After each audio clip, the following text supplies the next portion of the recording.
Messi. Messi. Oh my goodness. Balotelli. Aguero. That is extraordinary. What a head, son. What a head. Back of the net. Hello, it is the Not a Pundit podcast. At one stage, the top 5 sports news podcasts on Apple News in Ireland. So just a little pat on the back for all of you for listening and sticking through it all. And just as a very good reward for you, we have a full panel today. Rob, Nate and Connor, plus myself. Lads, how are we doing? Well, I tell you, if the boys hadn't robbed a European place off Newcastle, I'd be doing a lot better. So we're setting off on a bad tone, boys. I was kind of a United fan for that weekend, just for that reason. It was pretty damn good, and in fact, it was so good.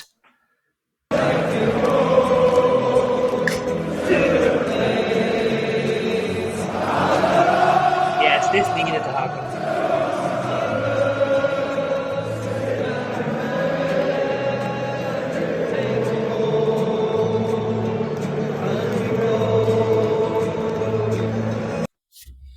Newcastle fans would argue that is Newcastle United Road, but it's not. See, I was going to go down that road, pardon the pun, but no. Oh, I have to give it to the lads. It was a cracking final, and they deserve to win that one.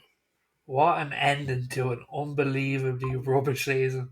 I don't know, like, the last 10 minutes was the most nervous I think I've felt watching a football match. I was like, the fact that we're actually going to do it, I couldn't believe it. So, yeah, no, it was unreal.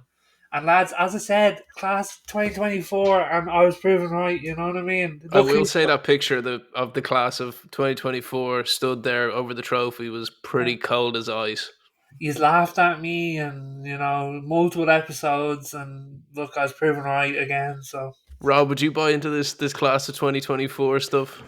Oh yeah, they're absolutely class. Like Garnacho, like I remember last season watching United and thinking he's not ready to start matches. To now he's scoring the first goal and he's one of United's main attacking outlets. And Mainu was class, and I don't think Hyland will reach the same level as those two guys, but he's talented. So yeah, I'm all on board with Nate with his class at 24. My thing with the team is like they've got the ability for sure, but maybe it's just from watching the 99 documentary on Amazon. But like you looked at that team and leaving out the managerial situation, we can come to that. But just the leaders in that dressing room, be it Schmeichel, be it Jaap Stam, be it Keno, Scholes, like even the young lads at that point seem to be much bigger leaders. And I was also listening to Rooney on the overlap today, and he's saying their team had 4 or 5 leaders in the dressing room, and as much as that United team have somewhat figured it out towards the end of the season, I don't see going into next season true leaders there. But I do think that's a testament to how good these youngsters are. Is that they're showing up and performing on the biggest level at the end of the season. Like I think that's a testament to them after such a rubbish season to be able to do that. So I was highly impressed with that, and I think that's 39 games now from Garnacho in a row. So. Like he's really got some minutes under his belt this season. Killian is the only other impartial man on the pod. What are you saying? I thought it was a very good performance. I think United needs to be very, very careful with Garnacho that they don't end up like doing to him what Barca did to the likes of Pedri and Gavi. You don't want to burn him out. You don't want a Michael Owen in 10 years' time, or even a Rooney. Like Rooney's peak was so good, people forget he was finished at 31. You want him for a long time, not just a good time. He was very finished by 31. It wasn't even like he kind of not went off a cliff, but there was a large drop off there. Yeah, and I don't think winning a cup at the end should negate a very bad season, and I don't think that should be forgotten. Like Ten Hag had a lot of issues. There's a lot of issues with that team. Like when your player's player of the year is just the local vibes man. He's like Dallo seems to be their dressing room's version of Bez. No, I'm not having that. I'm not having that. Dallo was a very consistent performer this season in a very shit season. So I do think he needs his flowers for that. He's a consistent player that is performing at a good level, and he's he's still young in comparison to what a He's not footballer that is. young. Like Is players player though? Is that like, because some clubs that means vibes, man. Some club that means you But he's lifted the not a bad team by playing. Like what like, because I wouldn't know too much about Dallo really. Like, he's genuinely solid. Like, he's come in and he's not only played left back for a good portion of the season, he's also played right back. So, like, I'm really happy with Dallo getting that. What Killian said about it negating a very bad season is, I do agree, but I also think that showed on Sunday that the players are still behind the manager, that they were willing to go out and put in a shift, and I think Ten Hag needs to be given credit for certain things that he doesn't get given credit One for. thing he should not be given credit for is the lack of socks he was wearing with that suit. That was a crime. But one thing I'd say, I don't know if that shows that they still have heart in him. Were they auditioning for the next manager? Because the news that Ten Hag was going to be leaving, or was meant to be leaving, or could be leaving, broke just before the game. So were they kind of going, like, Ahmad had something to prove already, and then Hoyland is going to have something to prove, I think, for another year or two with the price tag and the kind of the slow start. But for the rest of the team, was this a kind of like, oh, right, let's remind that we have a bit of ability here because we don't know if we're going to be kept this summer at all? No, like, let's put it like, let's lay it out in facts. Varane and Lissandro Martinez played that game. That was the first time we had them two in God knows how long. I think pretty much all season. And Martinez was very good. They added the needed protection there that was needed all season. Let's be real. But I think just like the players went out, they executed what the manager put out against City, and I think Ten Hag needs to be given credit for that. Like, it was a very good performance. Like, that Tactically, game it was the best you've played in a long time. like that game was put to bed in like 30, 40 minutes. Like, so I think Ten Hag needs to be given credit there, and in my opinion, they look like players that were still behind the manager. They still were focused and went out. Like, it's not like it was a performance where they all needed to show up and went out and done it. It was a very, like, to me, that was a very tactical performance. So it's worked on the training pitch, and yeah, give Ten Hag another year. Oh wow, Rob, what do you think? I think it's time for him to go. I celebrated. I thought it was a great win. I do think you can say it was a great tactical performance and say that you think he's probably time for him to go, because in the one-off game he did do well. Like, so once the kind of sugar rush of that fades off, like, you have a terrible season, one of United's worst seasons ever, really. Like, I think it's their worst season for goals conceded per game since 1971. Like they're just leaking goals. They of all the teams in England, 96 teams, sorry, in the top 5 European leagues, they averaged, they're letting the 95th most shots per game, which is like 17 shots per game all season. They faced 225 shots in total in 24. And like, then I could say in injuries, which obviously when you see someone like Martinez, he played well, and Varane was fit as well, he played very well. You say, well, if he had those players all season, he would have done better. But my argument would be, then what's Ten Hag doing? Like, if it's just down to the players, like, any manager would be better if those guys were available. I'd be able to manage them if they were fit and out to play. So I don't know if that's enough of an excuse, because, like, when as I said, the high of the win wears off, like, you haven't been convincing. I don't think they've ever been really convincing under Ten Hag, other than maybe that match. But I just think it's probably a game too late, and I don't think he's an elite level manager, even though that was an elite performance. And I think Ineos would look weak to turn around and effectively had this guy ready to go, and then because of one game they changed their mind and keep him. Like, that would make me lose a bit of faith in those guys. So I think it's time for him to go, and it's a good thing for him. He'll go on now, and he'll, like, Vincent Kompany will probably be sacked by Christmas, and Ten Hag could be the next Bayern Munich manager, and he can show that kind of tactical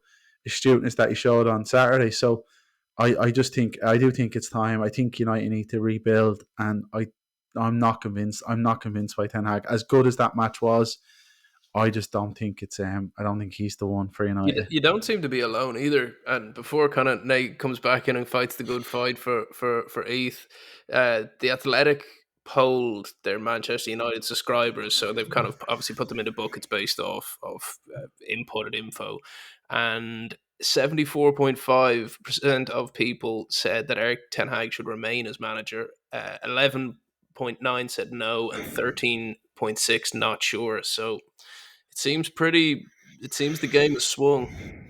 And Yeah. like, this is where I struggle, lads, and maybe you can add a bit onto this in terms of how I'm looking at it. But we haven't had a left back all season. Yeah, we have been running Johnny Evans pretty much for 80% of the season.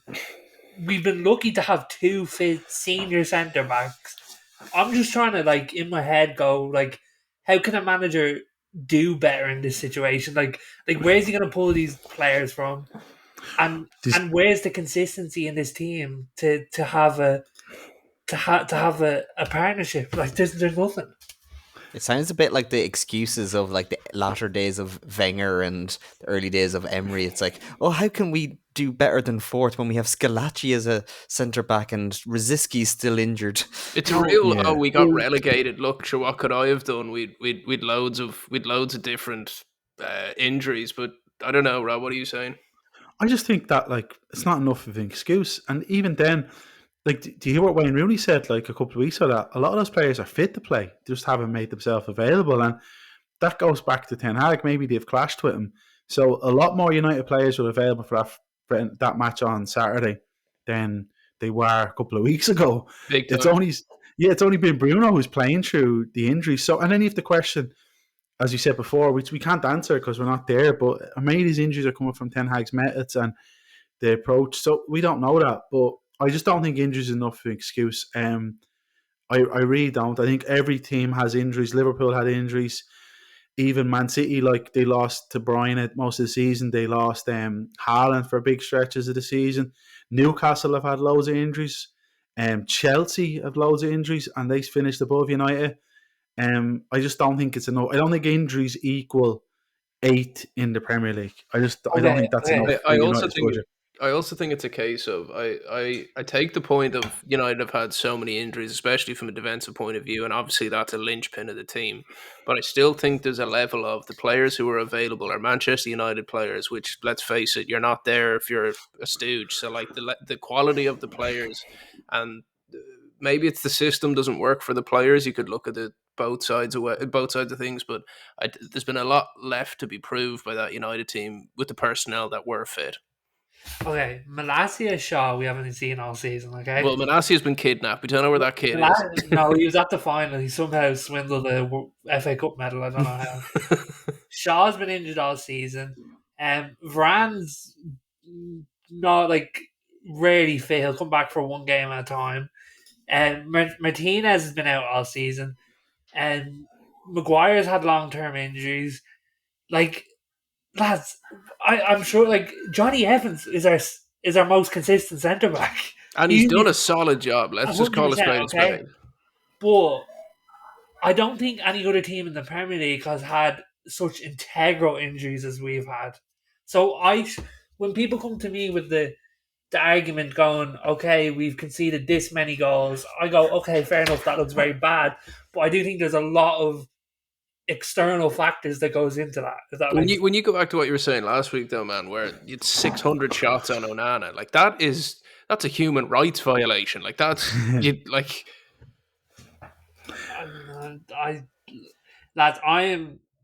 can get in my head. I can justify giving him another season. I don't think so. Get the contract, see how it goes. I think even those shots on target, that's a structural thing. That's not an injury issue. That's your team isn't set up correctly. Like, so you're letting those shots in. Like, it doesn't, like, there's teams who with worse players than United, even with all the injuries, who aren't letting as many shots on their goal, or they aren't conceding as many goals in the match. United lost 14 times last season in the Premier League. Like, 14 matches they lost. And I think the body evidence over 2 seasons, because I remember even at the start of this season, I was unsure about Ten Hag, and I think United only scored 57 league goals not the season just gone, the season before that, his first season. So they've never been great in front of goal, and then they just kind of fell apart. So I've never been convinced by him, and his body of work over 2 years just isn't convincing. I know he's won those trophies, but one-off matches are all well and good, but I just don't think over the 2 seasons it's been enough. And even if you go back to like, what is this guy's great achievement to get himself to United? Like the biggest match of his life, they lost to Spurs in the Champions League semi-finals. Like that was his biggest achievement, losing to Spurs. Like, and then he's United manager. I think it came down to youth. I think it was they saw like the that old United way of he'll foster youth, but he's definitely. I agree with you that Spurs is the biggest game of his career. Yeah, and then a lot of it is as well like that. He like the work he did at Ajax was even like he had director of football and he had Eden van der Sar. Like he just coached the players. Like he's not. I don't think he's this figure that like is going to lead United back. And then when he was given the kind of transfer funds, he wasted it on Anthony. Like, if don't spend as much money on Anthony and buy a centre half, so when your other centre half gets injured, you have a bit of cover. Like, it's not that difficult. So I'm just still unconvinced by him. As good as that one-off game was, because United will go into this match now. It's like when Ireland, say when Martin O'Neill was the manager, they'd pull a result out, but that doesn't mask the kind of bigger problems, the bigger structural problems. And yeah, I do think for him as well, he should go now because it could get ugly. And if you've seen now with Ineos and the crowd that run United, like there's a lot of leaks coming out. Like everything they do, if they change the wallpaper in the canteen, it's a report in the newspaper now. So it's going to turn against them again when things start going bad. So if I was him, I'd even probably think it's probably best to go now with his reputation kind of at its highest. Well, Nate, Eric Ten Hag isn't the only one at Old Trafford having potentially short futures at Manchester United. What is the latest with these layoffs? Yeah, there was an email that went around like very quickly after the FA Cup final, which great timing by a big company, that went basically offering voluntary redundancies for any of the non-playing staff that want company wide, like that's trying to slim them down. So, is it like without knowing the kind of intricacies of United, like does the fat need trimming? Like is there bloat in that company, or they employ 1,100 staff, so yeah, that's pretty heavy. That's something that you'd expect off like a Microsoft or something, like not a football team. But yeah, I think the report said that they're expecting like 5% to take it, which isn't a lot. So I don't think his plan's gonna be that advantageous to him. Well, you'd wonder because redundancy payments for companies in a standard company, I don't know about the football world, are a couple of months per year of service. I don't know, but like in a football club, it's hardly like non-playing staff have been there that long, unless you're talking about the training ground staff who've been there for forever. But like maybe the reason for that lack of 5% is it's not financially worth it to them to leave. Yeah, I to be honest, I don't know what way it's going to go, but I think it's an interesting thing to keep an eye on. One of many news stories that keep coming out of United. There's even leaks coming from the roof. We even have a waterfall now, man. It's but United aren't the only team that have had up and down seasons. Chelsea has been worth talking about more so than we've kind of done over the year. From being atrociously bad to actually finishing above United. It was kind of a surprising end, and to kind of see the latest from Stamford Bridge. I spoke to a Chelsea fan earlier. Ryan, what was your reaction to Chelsea's season? Last season it was a funny one because, as I say, we kind of played at the level of the team we were playing against. So we came up against Man City, 4-4, arguably should have won. Gave it to them again in the second game. But then against the lower teams such as Burnley, Sheffield, we never looked convincing. We got bad results against Burnley 2-2, Sheffield 2-2. Poch overall, I don't think he built the connection with the fans that he needed. He didn't look interested kind of in building the connection. So that kind of, it made the stadium the whole atmosphere. It was a poor atmosphere all season. Sometimes Stamford Bridge was absolutely silent. It's not known for its atmosphere, but it was silent, and that's due to the football and due to Poch not making that connection. So yeah, like it's kind of hard for him to make a connection though when he has all these players that he literally doesn't even know, like Malang Sarr. Exactly. Like there was to kind of defend him, there was never the groundwork put in for him to have a long career at Chelsea. No, definitely not. Considering how the season started to where he's finished, he did, as far as from an outsider's perspective, I think he did as good as he could. Yeah, he probably. I don't know, because I think the last 5 games of the season kind of papered over a lot of cracks. You have to take into account that we played a Liverpool side in the Carabao Cup final that was plagued with injuries. We had a full fit squad. That should have been won. I know it's on the players as well, but Poch sets them players up and tells them how to play. Then he had a lot of injuries as well, but then some people can say that's down to his training methods. His training methods have been described as extreme. So it is kind of a two-way thing as well. Did he deserve to be sacked or leave? I wanted Poch in actually last summer, and it was in January. I had enough. I said no, he has to go. He had to go. He was too Spursy for me. Really, like when you look at who after he went, you were linked with, and we will get on to kind of where that search went to. Is he not the best manager you could have had in that position, regardless of results? He probably is. Like, there's not really much managerial candidates out there at the moment. So, for experience-wise, Poch probably was top tier, unless you're going back to Mourinho, which we won't talk about. We won't go back to Mourinho. So, yeah, I'd say at the time he probably was the best candidate. And so we, at the time of recording, I don't think it's actually confirmed, but who is the new coach? What do you know about him? And does he kind of tickle your fancy as a Chelsea fan? Enzo Maresca, yeah. He's worked under Pep Guardiola, obviously, but he's also worked under Manuel Pellegrini at West Ham.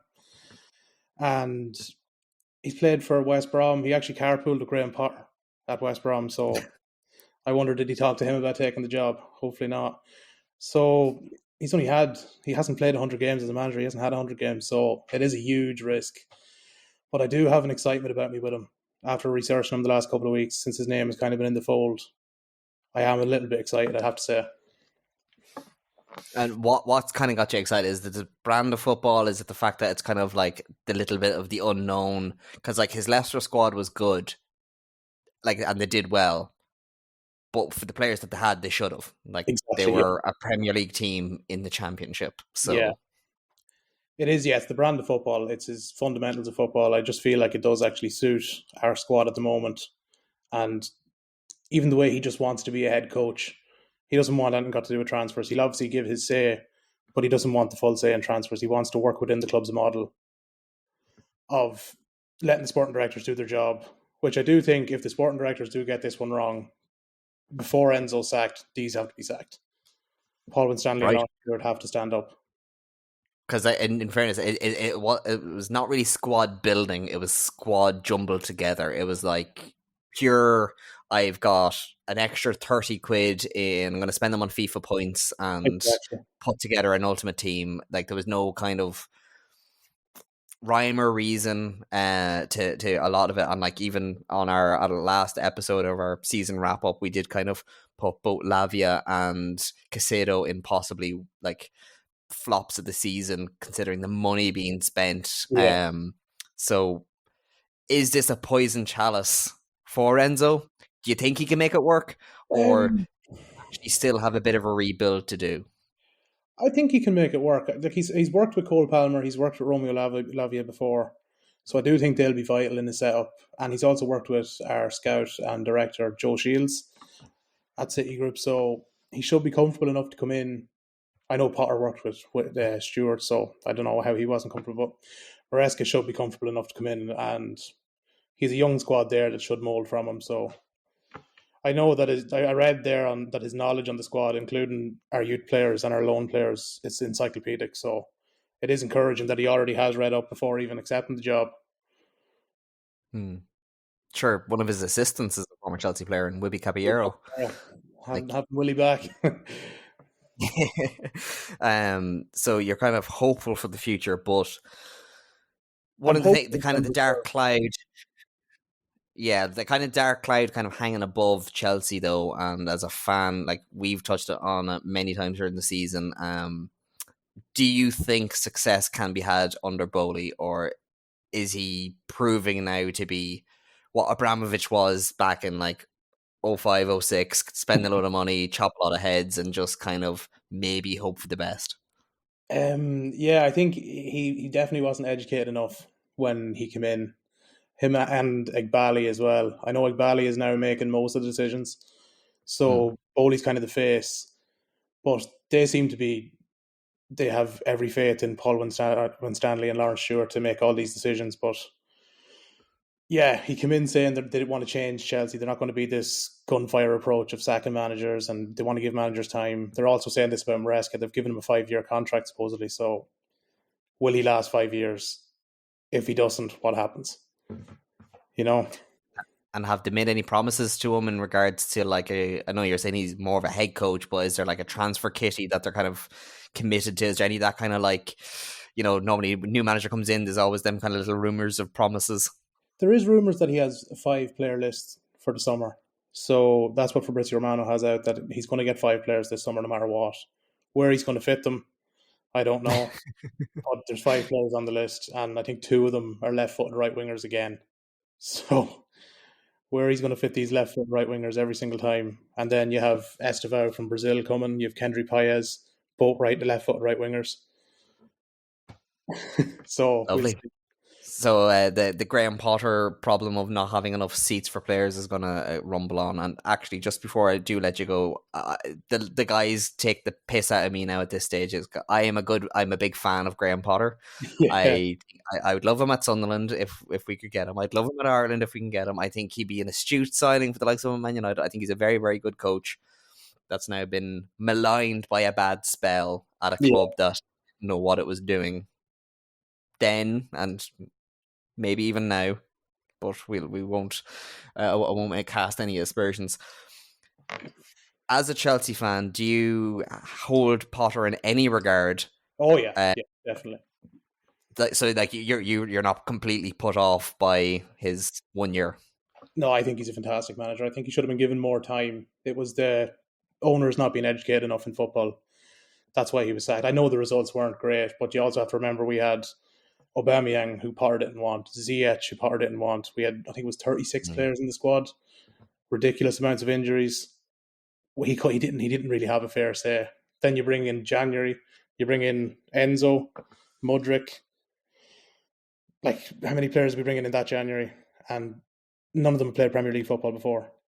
He didn't really have a chance. João Felix, like, it was crazy.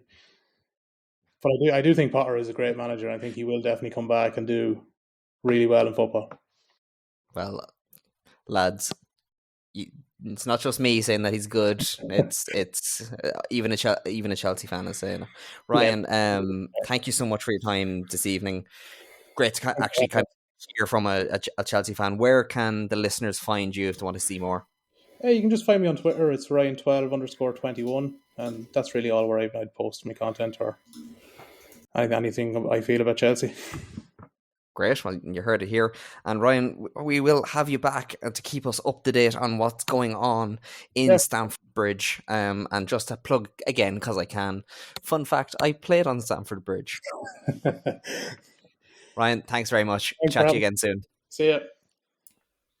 A fantastic manager who never had a chance. Only Graham Potter would be able to find another member of the Graham Potter fan club Irish Brigade.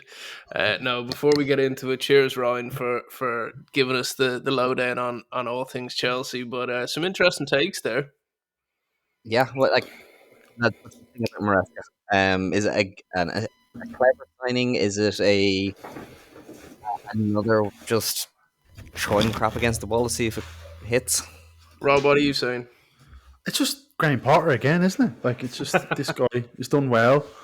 To me it's a strange one because he's done well with Leicester in the Championship, but it's also Leicester in the Championship, the team with the biggest budget, and the team Premier League. we're a Premier League team. They never should have been relegated. Like they shouldn't be playing in the Championship. So, like without knowing too much about them, it just seems like a bit of an. I know it's not, and Ryan was correct there in saying it's Todd Bowley's actually just the face of it. It's a lot of the other guys are making these decisions, but it does feel a very Chelsea move to go with the kind of flavour of the month. And again, Nate probably won't like this. I'd like Pochettino as United manager. I think Pochettino is doing a great job at Chelsea. Like the players were devastated when he left. They scored 77 goals last season, which for an absolute mess of a team with Nicholas Jackson as your main striker, like that isn't bad. Like, so you're not wrong on the Poch front, by the way. But going back to that athletic survey, the outside, one of the questions was if Eric Ten Hag goes, who's your preference to replace him? And with 38.4% of the vote, it was Poch, followed by Tuchel at 24.6% and De Zerbi at 19%. So I think you're not alone in those thoughts. Yeah, and apparently though Chelsea want a head coach. All teams seem to want this. Liverpool want it as well. Maybe Man United want it. It's just a head coach. You go in there and put shape on this kind of squad of players, and that's what this new guy, I suppose, is. But rightly or wrongly, Chelsea are going to stick to this. And 5-year contract is heavy, though, man. Like, have they not learned anything? Like like Nate, what are you saying about Poch? I know before, I don't want to drag us down into the United chat again. I'm already still hurt by the Europe mishap. But what are you saying on Poch? Do you want him? No, this guy's been through the dryer. Like, he's a bit like damaged goods at this point. A bit like Potter, in my opinion. I wouldn't have him at United personally. But just going back to the Chelsea stuff, I just think they're a funny football club. I don't understand the decisions that they make.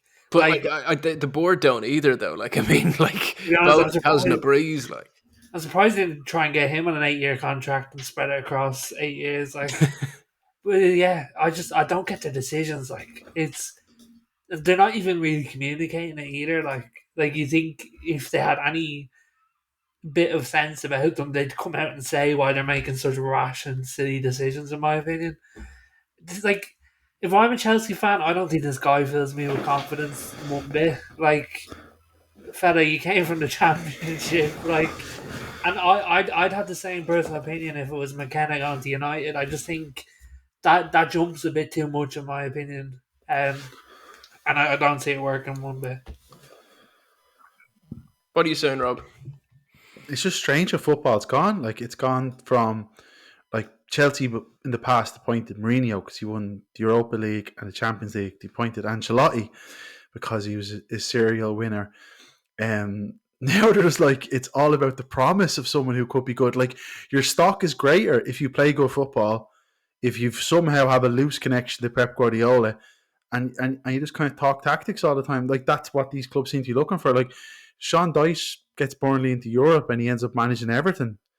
Vincent Kompany gets them relegated after spending 90 million and he's Bayern Munich manager.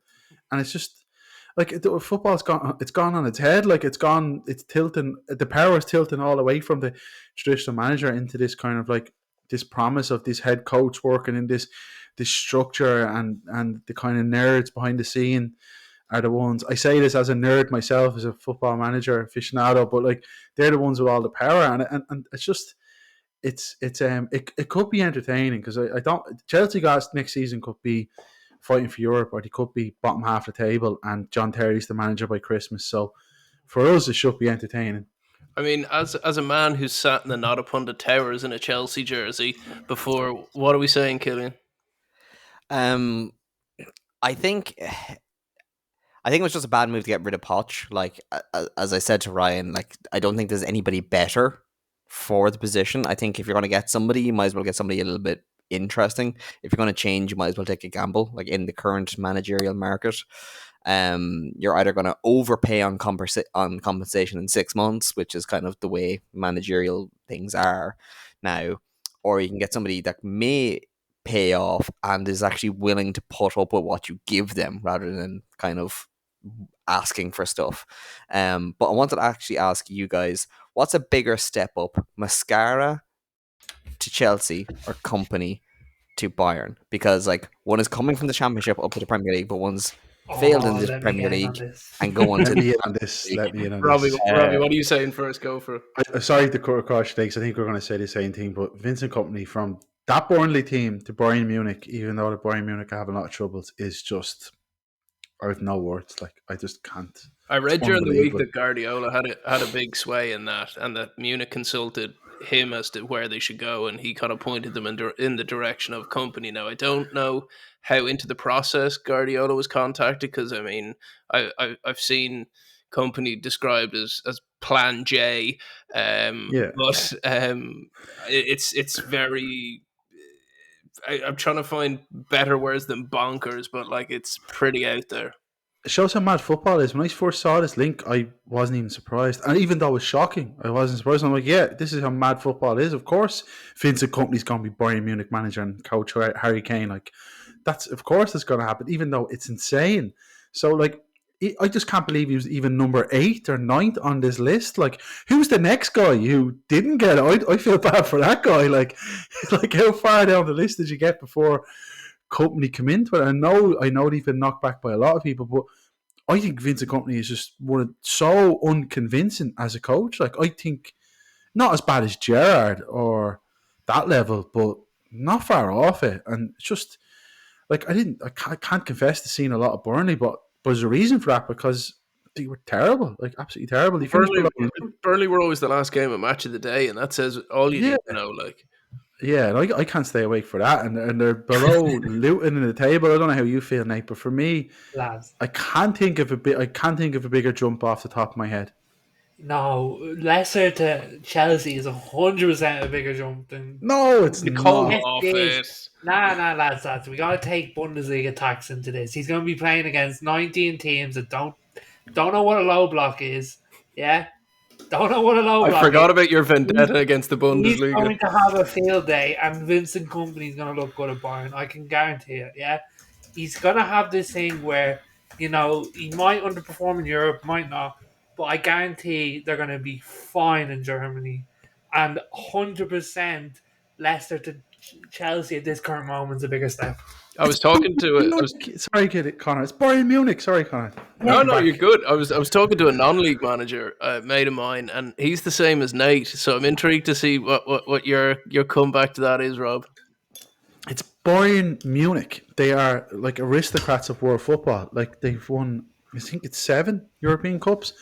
Like, they're one of the biggest clubs in the world. Like, Leicester won the Premier League a few years ago. Leicester, if you look at Leicester's history and look at Chelsea's history, take out the Abramovich years, like, Chelsea are a bigger club, and it's not that much of a leap. You know that way? Like, Chelsea, Leicester won the FA Cup a couple of years ago. Like, they're modestly.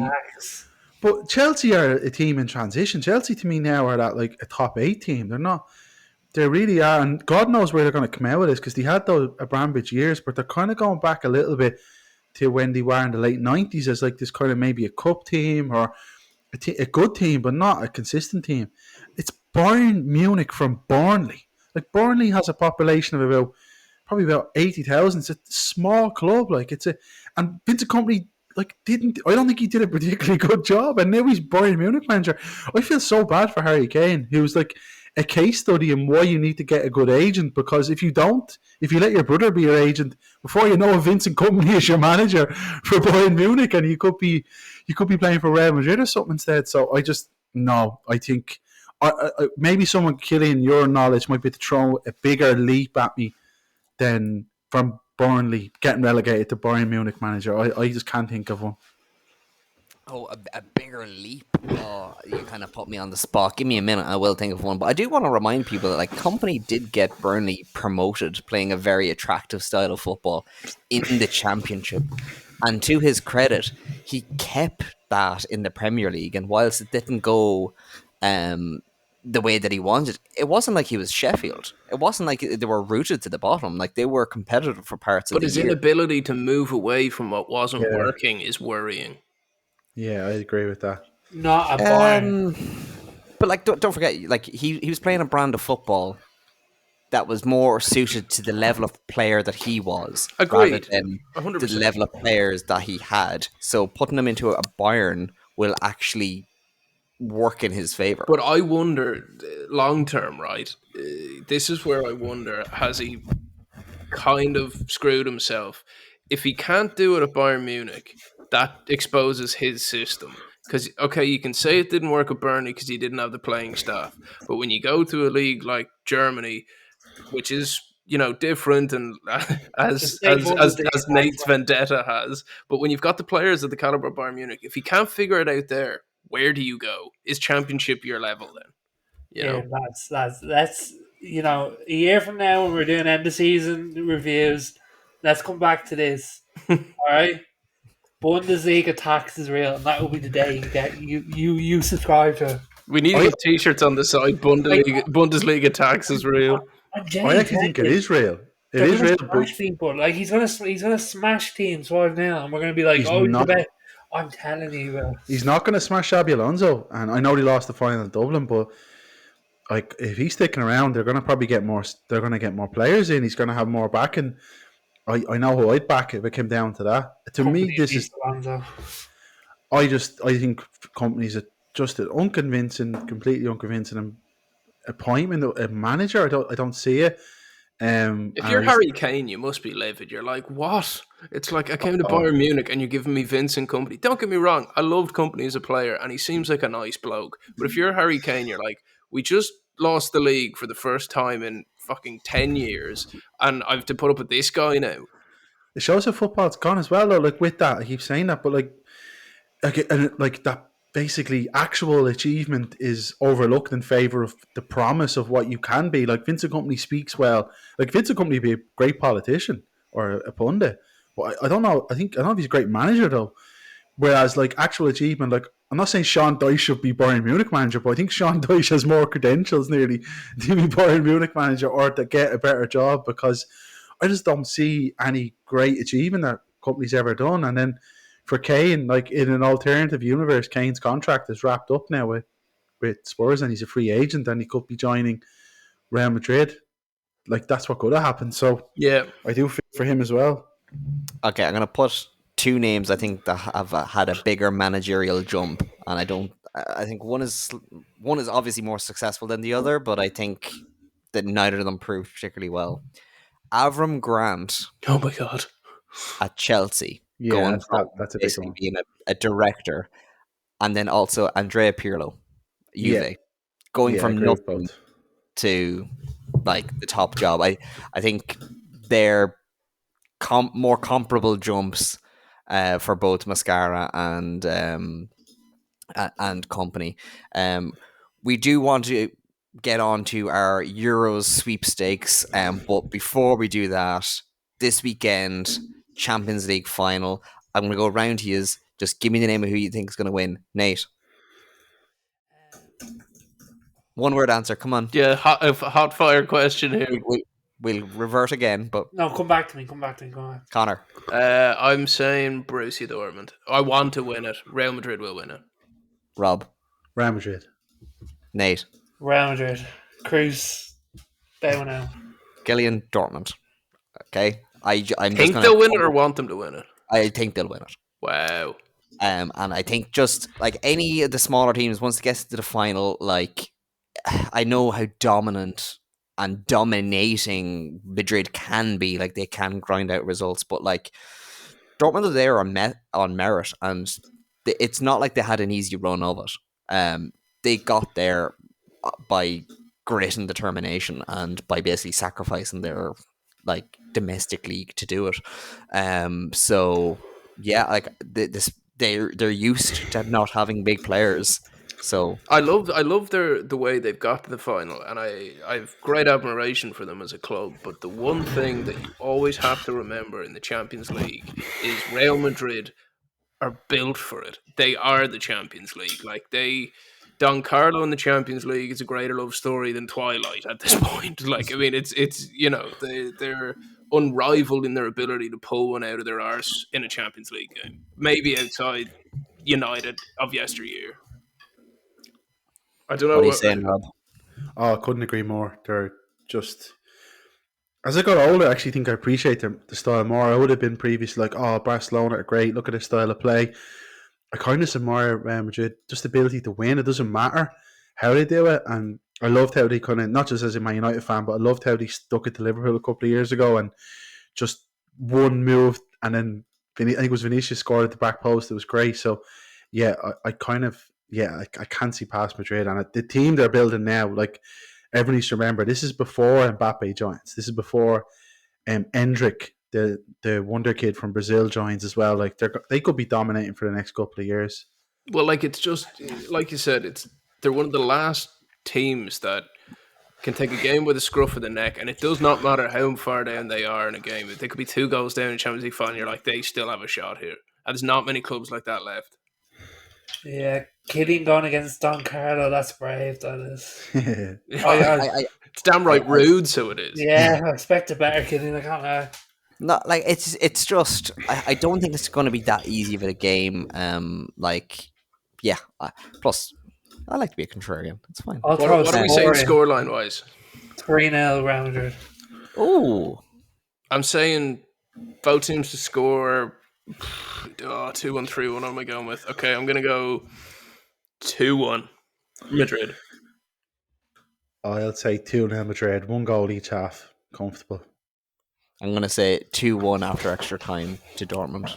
Oh, wow. See, I was going to go 2-1 extra time Madrid, but then I wasn't brave enough. I do love a good penalties, I do, so... I adore that.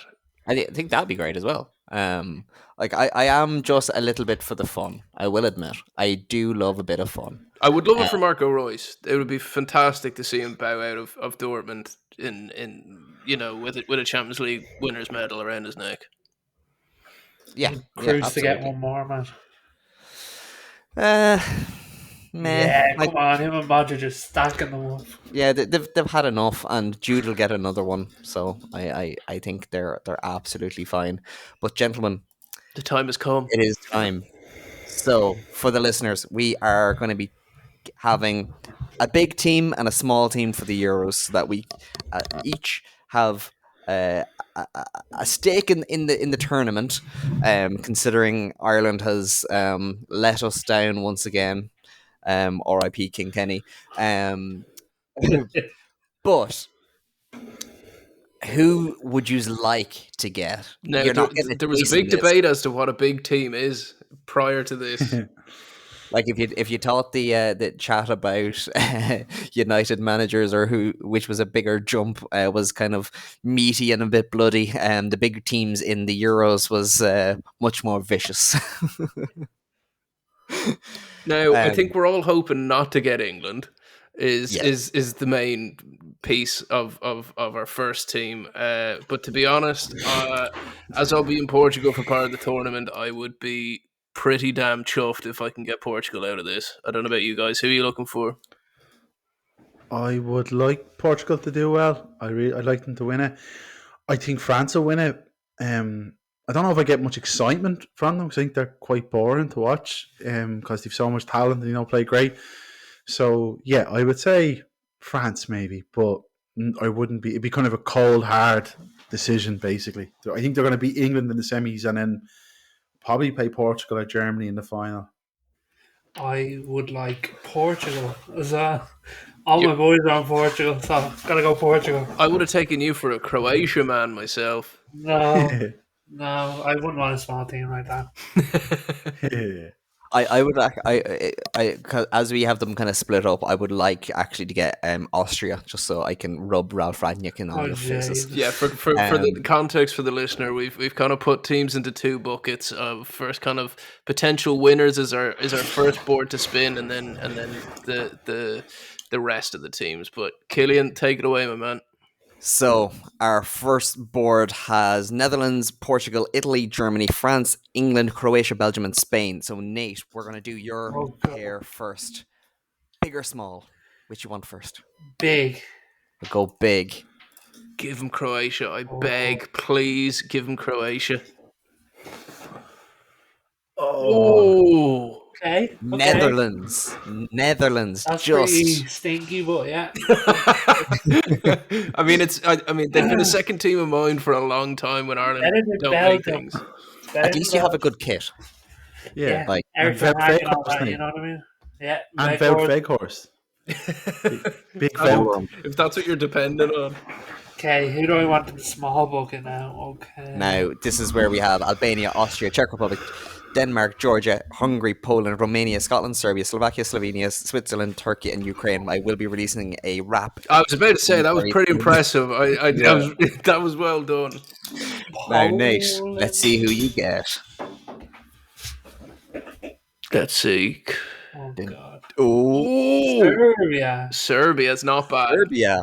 They play England in their first game, Nate. So Oh. I can Very, hear very the good. excitement in Nate's voice. He's truly chuffed with his two teams. Yeah, guys, I am. I think you definitely have a chance for like a quarters out of one of them. Yeah. I don't think like did you guys do the predictor game I sent in? If you didn't, it's okay. But I've Serbia to go out in the group stages. Sorry, Nate. That's what I mean, right?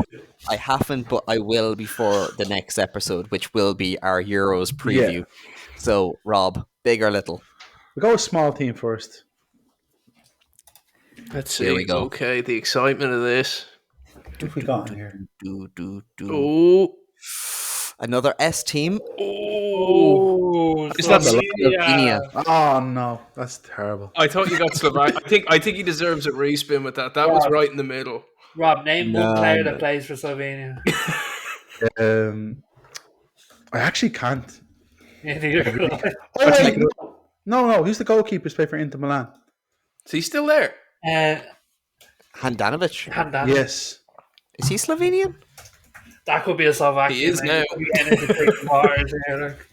The only Slovenian I can think of was, do you remember Robert Cohen for West Brom years ago? I'd love to tell you yes, but I do not. Handanovic retired last year. And he retired he's retired from Slovenia 8 years ago. 9 years ago. Rob can bring some Slovenian knowledge to the table next episode. Right. Go on. Who's his big team?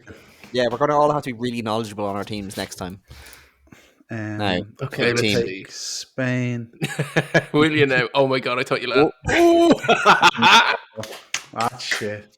You should have turned it down. I would have gladly taken Croatia, but no. For those at home, Yeah. Belgium is the team that Roberto will be having as his primary team. That's Belgium so and disappointing. Slovenia. That stinks, not gonna lie, that stinks. Where, You should in have your voted with predictor, me, Rob. Rob, where do your teams go? Slovenia don't get out of the group, and Belgium lose to France in the quarterfinals. Okay, not bad. Okay. Connor, big or little? Give me a little first. Let's see. Come Here on. we go. Give me Denmark. Ooh. Oh. Ooh, That's Poland. not bad. That's Poland. not bad. Poland is a very good one. Matty Cash. I'll take Poland. I saw Poland versus Ukraine in the 2016 Euros. One of the most frightening experiences of my life, but a great fan base. Right, hit me with the big teams. Here we go. Give me Portugal. Come Give on. it Croatia. No way.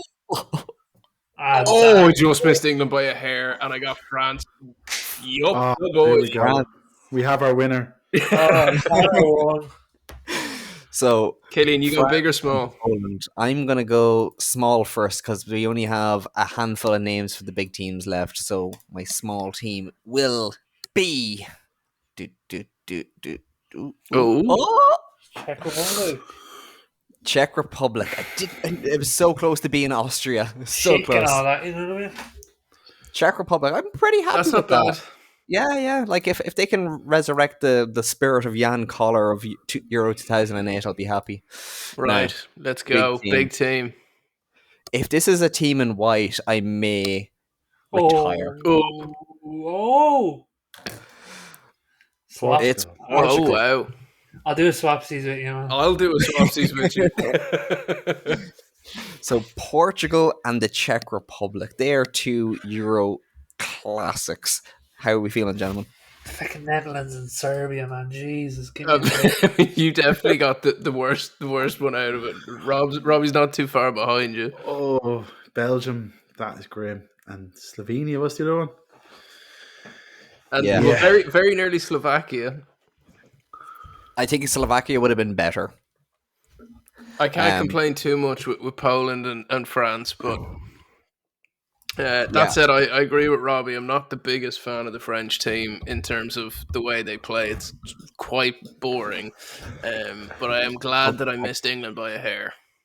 How are you feeling, Killian? Yeah, like I'll take whatever. Ireland aren't there, so we might as well have a bit of fun. Actually, that might be cooking here. Like Vlahovic and Mitrovic up top. With them crosses in, man. See, where I'm actually really annoyed is I'm going to have to follow a team that has Ronaldo in it. You got to get very into it. Like, even, like, lads, we might have to buy jerseys for our teams, you know what I mean? After Henry, I am not wearing a French jersey. I am not over that. And that's pathetic, I'm aware, but I am not over that. Mate is already on DH gate. He's not willing to pay for a full jersey, but he'll take the £12 knockoffs. And it'll arrive about a week after the tournament ends. We need to find a way to do, like, a forfeit and get you in an Henry jersey or Kylian and Ronaldo. I think we actually should come up with a prize and a forfeit for whoever's team goes the furthest. And if somebody wins, they get like a little bonus on the prize. But we'll have that for our preview episode next week. Gentlemen, thank you very, very much for joining me. Nathan, Connor, Rob, full house today. We'll chat to you next week. Bye-bye. Messi. Oh my goodness! Balotelli.